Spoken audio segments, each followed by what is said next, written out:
بعد إقالة كارتيرون هل هو ينفع يرجع الزمالك تاني ولا لا ما ينفعش؟ تعالوا نتكلم بهدوء شوية بعيد عن العصبية. كارتون لما جه المرة الأولى كان جاي في وقت الزمالك فيه حلو ولا كان في وقت ضغط على الزمالك؟ كان في ضغط على الزمالك، كانت الدنيا مش مستقرة، الدنيا مش أحسن حاجة مع الزمالك. عمل إيه كارتيرون؟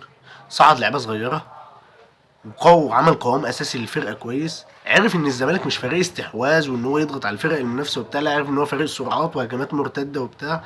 سيستم الدنيا على كده في النادي، المركبه مشت. كارتون خد السوبر المصري والسوبر الافريقي ومشى في نص نهائي دوري الابطال.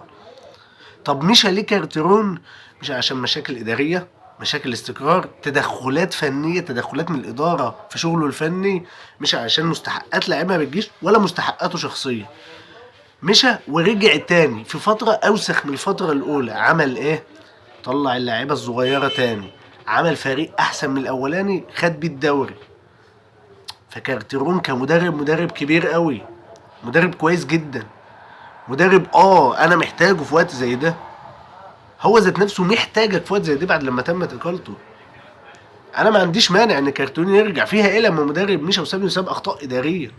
فيها ايه لما نعترف ان هي اخطاء اداريه؟ مفيش حاجه اسمها خانك وحبك وبتاع، هو راجل اجنبي جاي ياخد فلوس ويمشي.